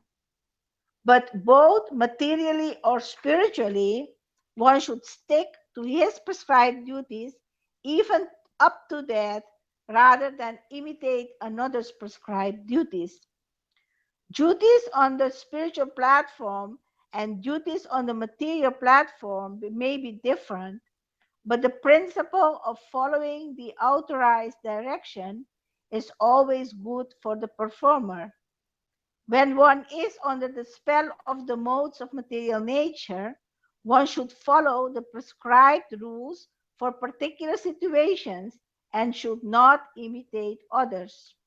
For example, a Brahman who is in the mode of goodness is non-violent, whereas a Kshatriya who is in the mode of passion is allowed to be violent. As such, for a Kshatriya, it is better to be vanquished following the rules of violence than to imitate a Brahman who follows the principles of non-violence. Everyone has to cleanse his heart by a gradual process, not abruptly. However, when one transcends the modes of material nature and is fully situated in Krishna consciousness, he can perform anything and everything under the direction of the bona fide spiritual master. In that complete stage of Krishna consciousness, the Kshatriya may act as a Brahman or a Brahman may act as a Kshatriya. In the transcendental stage, the distinctions of the material world do not apply. For example, Vishwamitra was originally a Kshatriya, but later on he acted as a Brahman. Whereas Parshuram was a Brahman, but later on he acted as a Kshatriya. Being transcendentally situated, they could do so. But as long as one is on the material platform, he must perform his duties according to the modes of material nature. At the same time, he must have a full sense of Krishna consciousness. That explains.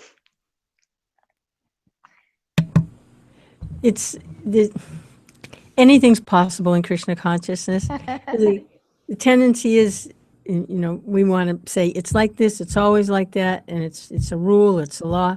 But then a purport like this explains how completely transcendental Krishna consciousness really is. If Krishna can do anything, his devotees can do anything.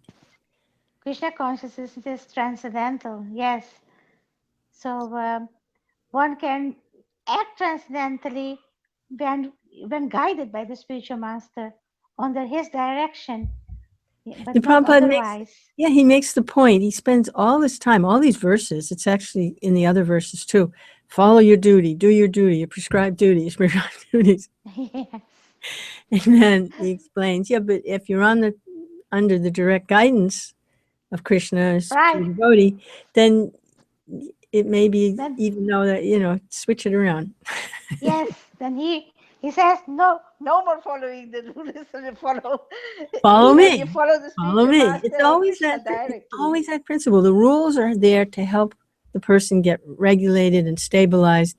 Why? So that they can follow Krishna. When Krishna actually gives some instruction, then they get attached to the rules.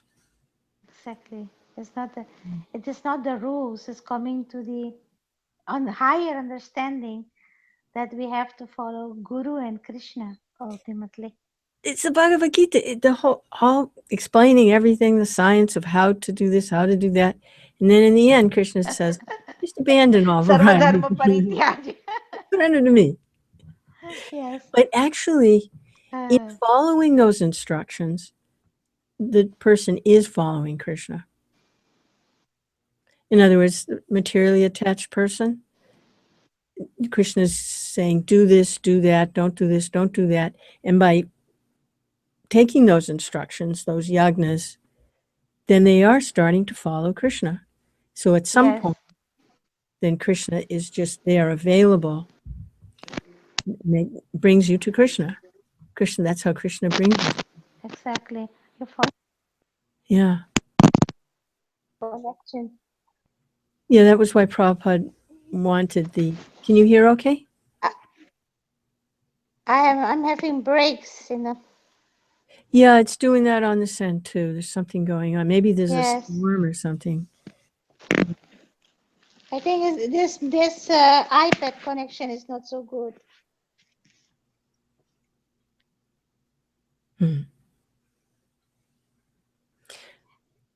Yeah, I was thinking Anyway. about how Prabhupada, he wanted the book distribution to go on because it gave people a chance to engage in service right away. You know, like the Right. devotee on behalf of Krishna is saying, take this book, give a donation. They're following Krishna's instructions, engaging in devotional service. This is what Krishna wants you to do right now, is to take this book Right. and read it. Yes. Yeah. Well, actually, basically, what Prabhupada is also saying, when people come in contact with these books, they should carry on with their prescribed duties. It's not that they should change their life all of a sudden, but they should try to find, the guidance. And when they come under the spiritual guidance, Srila Prabhupada has given such a process to follow, and when we take that, then automatically become detached from the following of the prescribed duties in a material sense, because then we follow the spiritual duties. We follow the 4 principles and we chant the 16 rounds. We study, actually, those are the prescribed duties of a devotee. One is material maintenance and the other is spiritual maintenance. Yes. Yes, but materially also, because not so much in the West, of course, but in Indian civilization, we have the karma kant prescribed duties. So I'm also seeing it in that way, Indians, they perform from time to time, they have their pujas, the karma kant functions at home, It's not that they shouldn't give that up without replacing it with worship of Krishna. So Srila Prabhupada is very clear, because that's the thing, It's not that, I shouldn't do it all this, no, then we got worship. And because then the danger is that one will worship nothing and no one and become an atheist in the end. So you give it up, and then actually you're replacing it with Krishna consciousness, which is on a higher platform, isn't it? Yeah, I'm Krishna sure says, he says it later on, Krishna says, I make their faith steady so they can worship the demigods. Yes. Yes. I've seen in my own Krishna consciousness. I used to be a very devout, follower of Ganesh at one point. And then I followed Hanuman, and through Hanuman I got attached to Lord Ramchandra, and then I was kind of gradually being moved, to another stage. And after I came, then I came in contact with Lord Krishna. It happened quite gradually in a sense. So maybe that is what Srila Prabhupada means. I'm not sure completely. It will be whatever can be engaged at whatever level. If there's someone to engage, then you have to begin there. You begin from where you are. Yes, because if you're attracted to a certain demigod, Krishna says he actually strengthens that faith, so you can dedicate to that particular deity and get the blessing. And it depends on what you want as blessing, but because and I was always thinking, Lord Hanuman is faithful servant of Lord Ram. So if I want Lord Ram, I have to please Hanuman. Well, Hanuman, he's not actually a demigod, is he, Hanuman? He's a son of a demigod. Isn't he the son of the wind? He's regarded as a demigod, but he's also, he's special. He is an incarnation, is a partial incarnation of Lord Shiva. Oh. And he's also a Vaishnava. He's Lord Hanuman is a surfeiter, rasa. He's a Vaishnava because he's in the eternal Leela of Ramachandra. Yes. Yeah. He is eternal servant of Lord Ram. And Mother Sita regards him as her first son. And Bhima is his brother. He has the blessings of Mother Big brother. Sita. Uh, So it's like we want to go in the pastimes of Krishna, we can't go without the blessings of Srimati Radharani.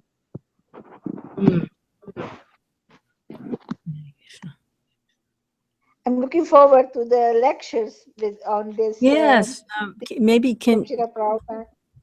Because when you get some details in there filled, like. Oh yeah, no, it's a whole nother dynamic because there are devotees asking questions and then Prabhupada stops for a minute and then the devotees. Yes, because the questions that we are having now, someone may have had and asked Srila Prabhupada, so. I noticed that when we were reading the other day like that from the lectures, I noticed someone asked a question that we had actually asked. Yes. Yeah. So, well, we made quite some improvement with the reading of this chapter today. Hare Krishna. That is, it's going till chapter 43. But this is performing the yajna. By doing this, we're performing the Sankirtan yajna. Yeah. I'm really conscious of that. Really feel conscious of that when we're doing this. That we're not just reading because we want to know something. We're doing that in that. We're performing a sacrifice. We're performing the sacrifice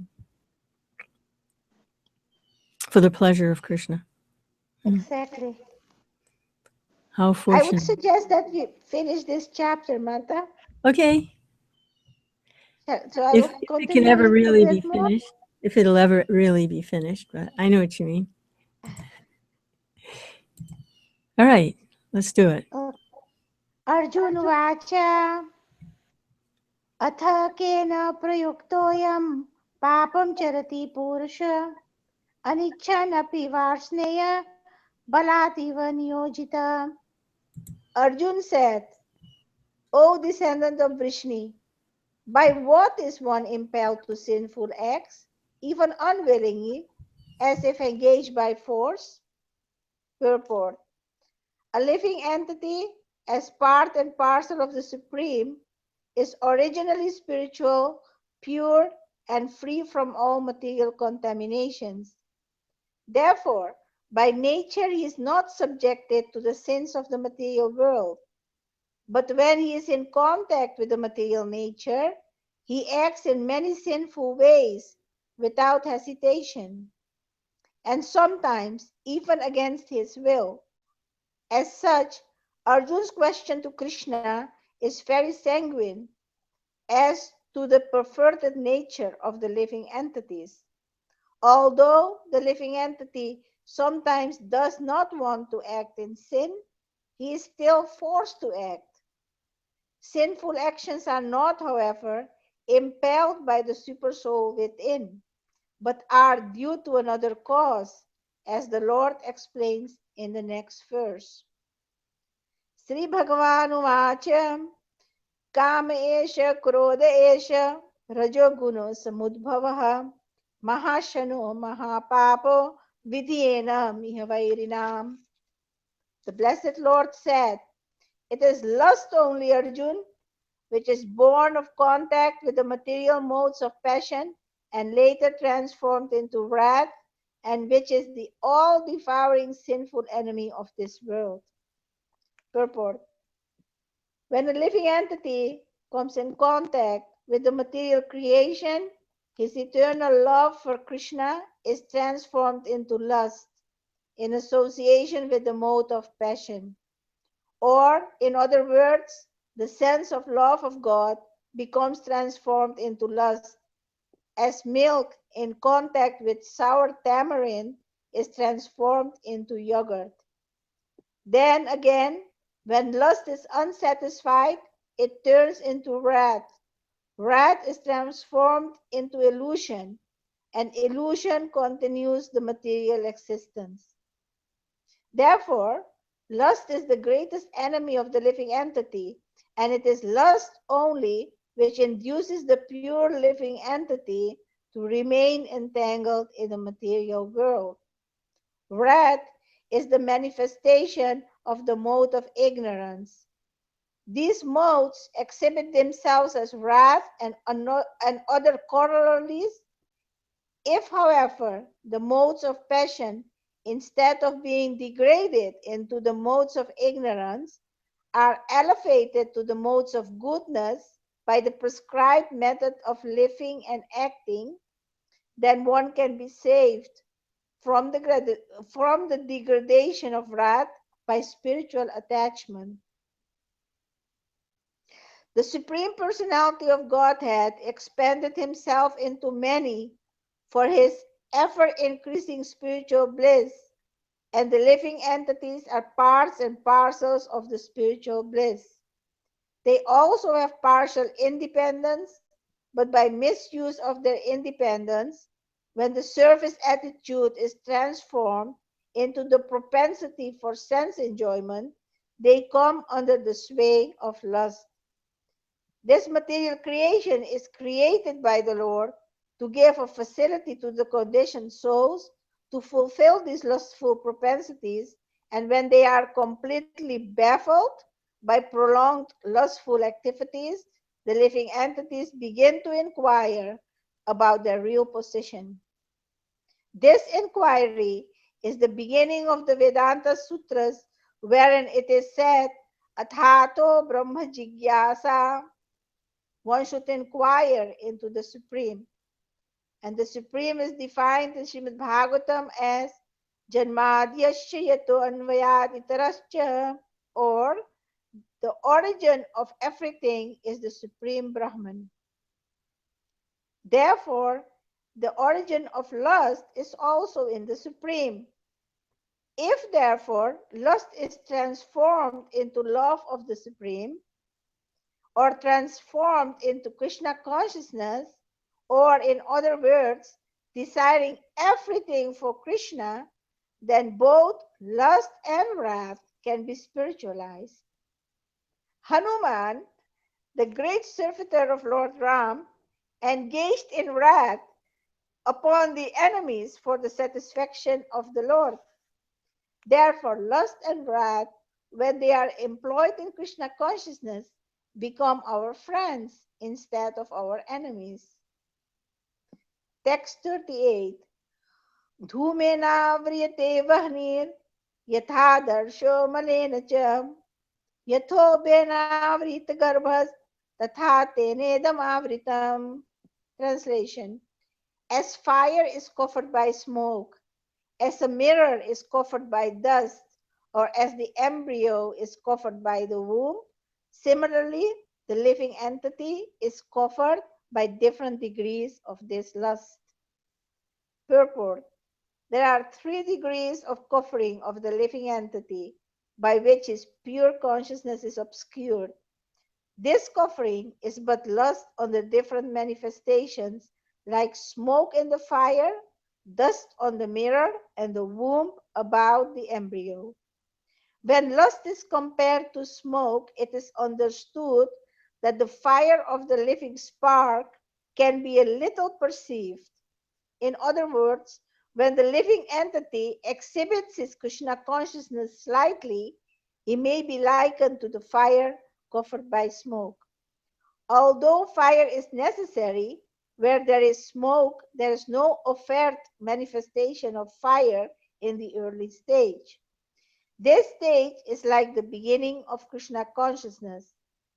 The dust on the mirror refers to a cleansing process of the mirror of the mind by so many spiritual methods.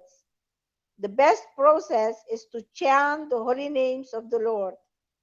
The embryo covered by the womb is an analogy illustrating a helpless position. For the child in the womb is so helpless that he cannot even move. This stage of living condition can be compared to that of the trees. The trees are also living entities, but they have been put in such a condition of life by such a great exhibition of lust that they are almost void of all consciousness. The covered mirror is compared to the birds and beasts, and the smoke-covered fire is compared to the human being. In the form of a human being, the living entity may revive a little Krishna consciousness, and if he makes further development, the fire of spiritual life can be kindled in the human form of life. By careful handling of the smoke and the fire can be made to blaze. Therefore, the human form of life is a chance for the living entity to escape the entanglement of material existence. In the human form of life, one can conquer the enemy lust by cultivation of Krishna consciousness under able guidance. Avritam jnanametena jnanino nityavairina kamarupena kaunteya duspurena analena cha. Thus, a man's pure consciousness is covered by his eternal enemy in the form of lust, which is never satisfied and which burns like fire. Purport. It is said in the Manusmriti that lust cannot be satisfied by any amount of sense enjoyment. Just as fire is never extinguished by a constant supply of fuel, just as fire is never extinguished by a constant supply of fuel. In the material world, the center of all activities is sex, and thus this material world is called Maithunya Agara, or the shackles of sex life. In the ordinary prison house, criminals are kept within bars. Similarly, the criminals who are disobedient to the laws of the Lord are shackled by sex life. Advancement of material civilization on the basis of sense gratification means increasing the duration of the material existence of the living entity. Therefore, the lust is the symbol of ignorance by which the living entity is kept within the material world. While one enjoys sense gratification, it may be that there is some feeling of happiness, but actually, that so called feeling of happiness is the ultimate enemy of the sense enjoyer. Text 40. Indriyano manobuddhir asyadhisthanam uchyate etai vimohayati esha jnanam avritya dehinam. Translation. The senses, the mind, and the intelligence are the sitting places of this lust, which veils the real knowledge of the living entity and bewilders him. Purport. The enemy has captured different strategic positions in the body of the conditioned soul, and therefore Lord Krishna is giving hints of those places so that one who wants to conquer the enemy may know where he can be found. Mind is the center of all the activities of the senses, and thus the mind is the reservoir of all ideas of sense gratification. And as a result, the mind and the senses become the repositories of lust. Next, the intelligence department becomes the capital of such lustful propensities. Intelligence is the immediate next door neighbor of the spirit soul. Lusty intelligence influences the spirit soul to acquire the false ego and identify itself with matter and thus with the mind and senses. The spirit soul becomes addicted to enjoying the material senses and mistakes this as true happiness. The false identification of the spirit soul is very nicely explained in the Srimad Bhagavatam.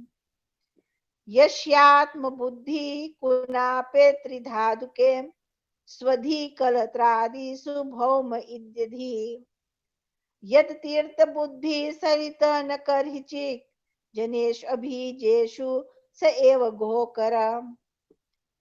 A human being who identifies this body made of three elements with his self, who considers the byproducts of the body to be his kinsman, who considers the land of birth as worshipable, and who goes to the place of pilgrimage simply to take a bath rather than meet men of transcendental knowledge there, is to be considered as an ass or a cow. Text 41. Tasmat tvam indriyanyado niyamya bharatarshava papmanam prajahiyenam jnana vijnana nashanam. Translation. Therefore, O Arjun, best of the Bharats, in the very beginning, curb this great symbol of sin, lust, by regulating the senses, and slay this destroyer of knowledge and self-realization. Purport.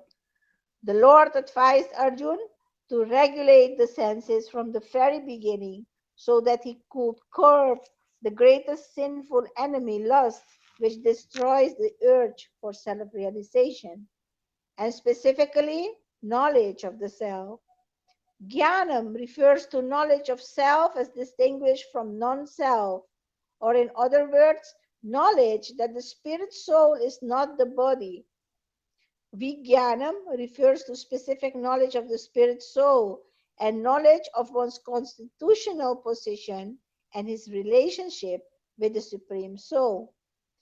It is explained thus in the Srimad Bhagavatam, Jnanam paramah guhyam me yat vijnana samanvitam sarahasyam tatangam cha grahana gaditam maya. The knowledge of the self and the Supreme Self is very confidential and mysterious, being veiled by Maya. But such knowledge and specific realization can be understood if it is explained by the Lord Himself.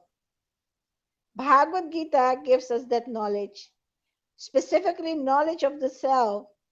The living entities are parts and parcels of the Lord, and therefore they are simply meant to serve the Lord. This consciousness is called Krishna consciousness. So from the very beginning of life, one has to learn this Krishna consciousness, and thereby one may become fully Krishna conscious and act accordingly. Lust is only the perverted reflection of the love of God, which is natural for every living entity. But if one is educated in Krishna consciousness from the very beginning, that natural love of God cannot deteriorate into lust. When love of God deteriorates into lust, it is very difficult to return to the normal condition. Nonetheless, Krishna consciousness is so powerful that even a late beginner can become a lover of God by following the regulative principles of devotional service.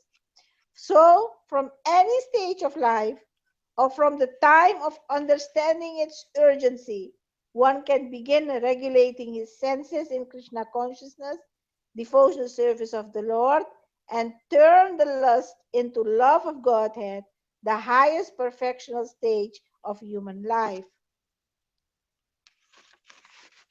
Text 42.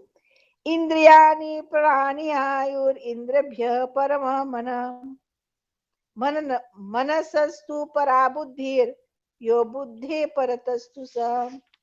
Translation. The working senses are superior to dull matter. Mind is higher than the senses. Intelligence is still higher than the mind, and he, the soul, is even higher than the intelligence. Therefore, the senses are different outlets for the activities of lust. Lust is reserved within the body, but it is given vent through the senses. Therefore, the senses are superior to the body as a whole. These outlets are not in use when there is superior consciousness or Krishna consciousness. In Krishna consciousness, the soul makes direct connection with the Supreme Personality of Godhead. Therefore, the bodily functions, as described here, ultimately end in the Supreme Soul.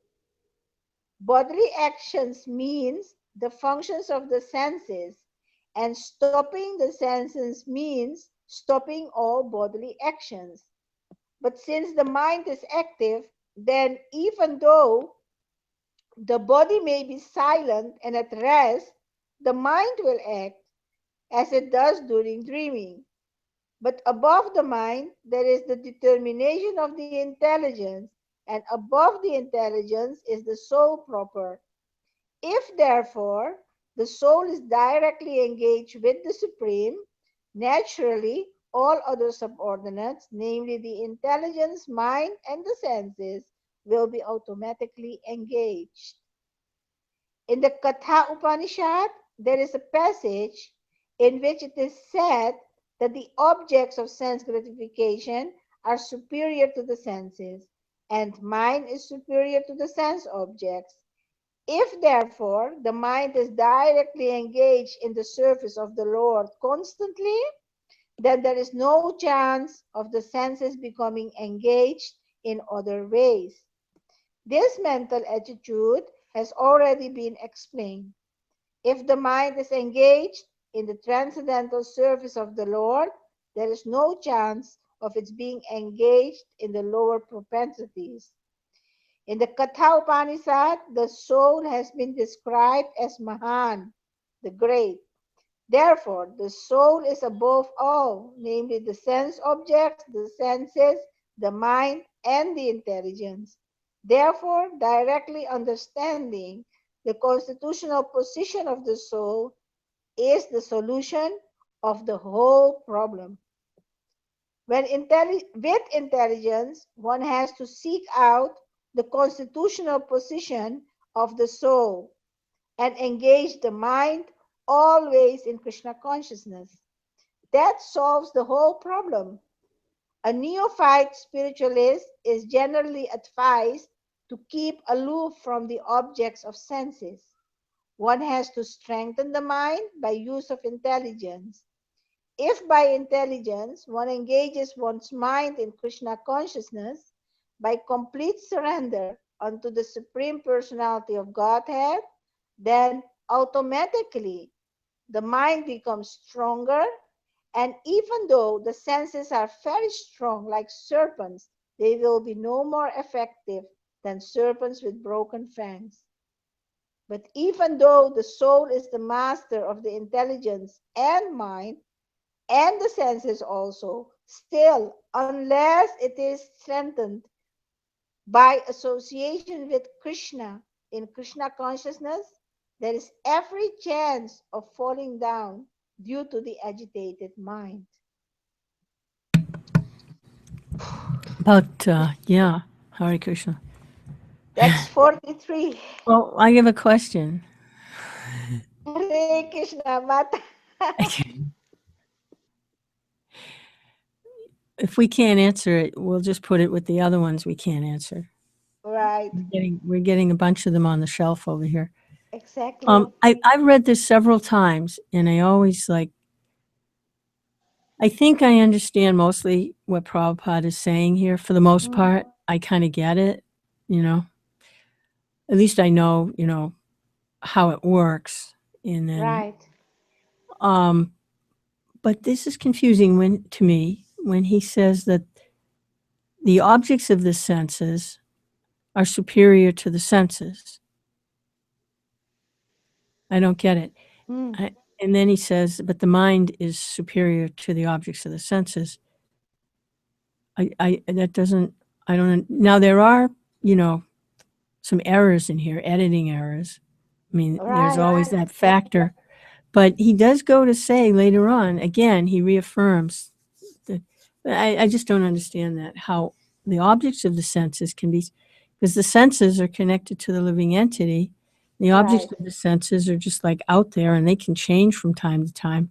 So what is the nature of their superiority in connection with the senses? Well, I would, the way I would, maybe that is just my concoction, but I understand it in this way.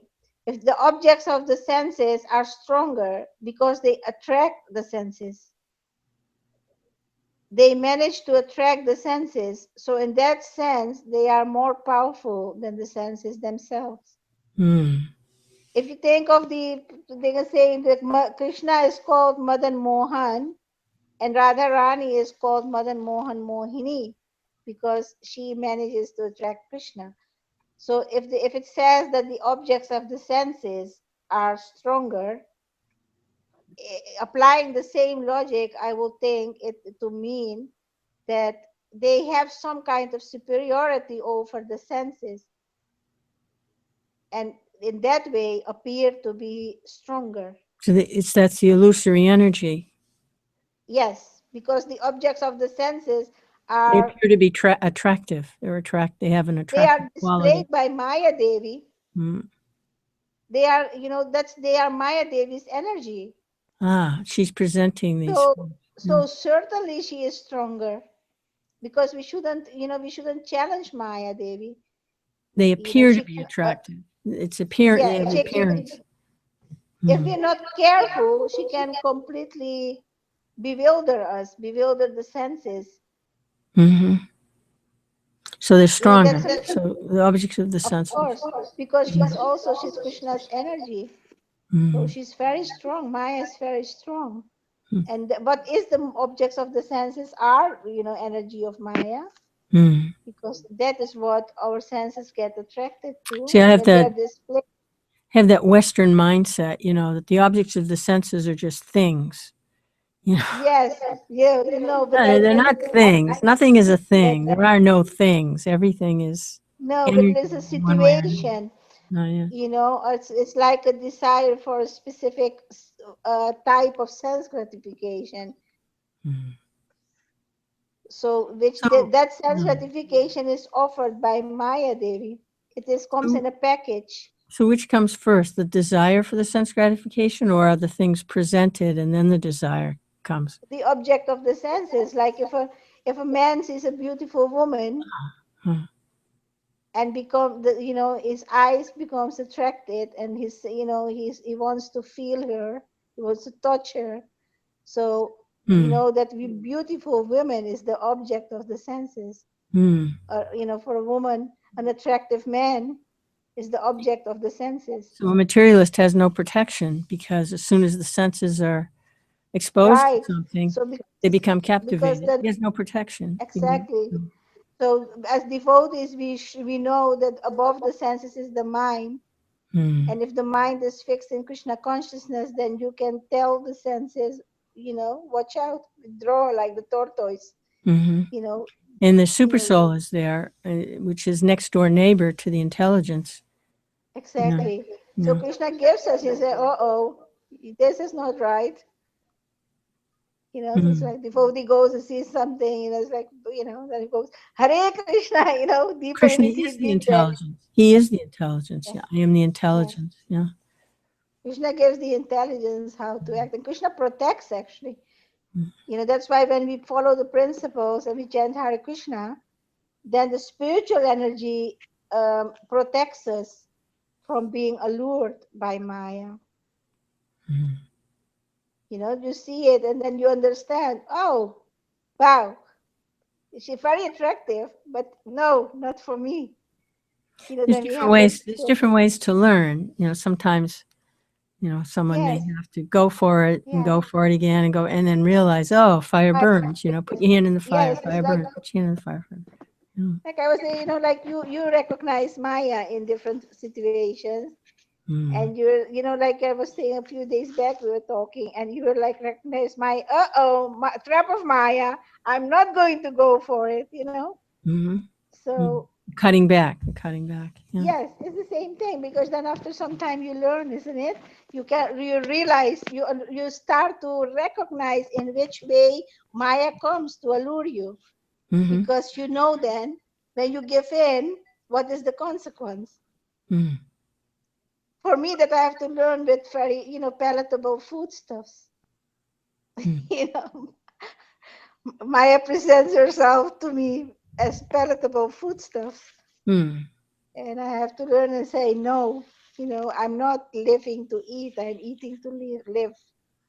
Yes, in general, that's heartless. usually a better idea. Yeah. Yes. But she, because she comes disguised as prasadam, so it's very hard to be strong Wow. and say no. Disguised as prashadam. Wow. That is Yes, because really you sneaky. know it's very sneaky, right? That Because is it's sneaky. she's very attractive, but she comes in form of prasadam, but too much is not good for me. Yeah. And because I'm, then it's not Krishna that I'm appreciating. It's just like, she becomes in that sense like the prasadam is like an object of the senses, Hmm. because I'm taking it as for the satisfaction of the senses. Hmm. Hmm. Krishna. Yes, is that something, Mataji? I mean, I'm just sharing my Yeah. No, that's really valuable way when I see it when devotees myself. can actually share their personal experience, their personal realizations. Yeah, it's good. Hey, Krishna. I remember hearing that the way to take prasadam, to honor prasadam, is according to your service. If your activities are fairly sedentary, then to take too much prasadam is actually, it's Yes, not good. But if a no, person is very active, they're out in the garden, they're milking cows, right. they can eat like huge plates of this, that, and the other thing. Yes. But if they're I sitting at a remember desk says and doing Prabhupada, if you secretarial work work, like a horse, you can eat like a horse. yeah. And So that's the it should be guideline in for how much to proportion. take. Yeah, it's the guideline. Yes, in proportion to how active you are. Mm-hmm. That's how to regulate the eating propensity. According to And your so, service. yes, it's also a part of controlling the tongue. Mm. Of course, I tend to blame everything on the prasadam, but it's not completely the fault of the It's the prasadam. object of the senses. Also, it's also my medical. Yes, my body doesn't react very well Yeah, and some extra doesn't digest challenges. properly. Extra challenges So, there, yeah. so even though I don't eat that much, my body makes it appear like I am eating a lot. Mm. Extra special mercy. Yes, but still, Ekadashi is good. Like days like Ekadashi, with fasting, Mm. Oh yeah, they are fasting, good in great. all ways Yeah. because increase the spiritual activities and decrease the eating. Mm-hmm. Yeah, So fasting's the great. last verse, Mataji. Oh, is the last verse? Yes, of this chapter. Oh, all right. Where are we? Oh, my page jumped. Are you ready? 43. एवं बुद्धे परम बुद्ध्वा संभ्यात्मानमात्मना यही शत्रु महाबाहो काम रूपम दुरासदम. Translation. Thus, knowing oneself to be transcendental to material senses, mind, and intelligence, one should control the lower self by the higher self, and thus, by spiritual strength, conquer this insatiable enemy known as lust. Purport. This third chapter of the Bhagavad Gita is conclusively directive to Krishna consciousness by knowing oneself as the eternal servitor of the Supreme Personality of Godhead without considering impersonal voidness as the ultimate end. Another time. This third chapter of the Bhagavad Gita is conclusively directive to Krishna consciousness by knowing oneself as the eternal servitor of the Supreme Personality of Godhead without considering impersonal voidness as the ultimate end. In the material existence of life, one is certainly influenced by propensities for lust and desire for dominating the resources of material nature. Desire for overlording and sense gratification are the greatest enemies of the conditioned soul. But by the strength of Krishna consciousness, one can control the material senses, the mind, and the intelligence. One may not give up work and prescribed duties all of a sudden, but by gradually developing Krishna consciousness, one can be situated in a transcendental position without being influenced by the material senses and the mind, by steady intelligence directed towards one's pure identity. This is the sum total of this chapter. In the immature stage of material existence, philosophical speculations and artificial attempts to control the senses by the so-called practice of yogic postures can never help a man towards spiritual life. He must be trained in Krishna consciousness by higher intelligence. Thus end the Bhaktivedanta purports to the third chapter of the Srimad Bhagavad Gita in the matter of Karma Yoga, or the discharge of one's prescribed duty in Krishna consciousness. Jai.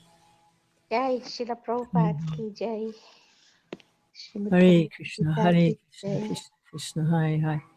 Hare Ram, Ram Ram, Hare Hare. Hare Krishna, Hare Krishna, Krishna Krishna. Mm.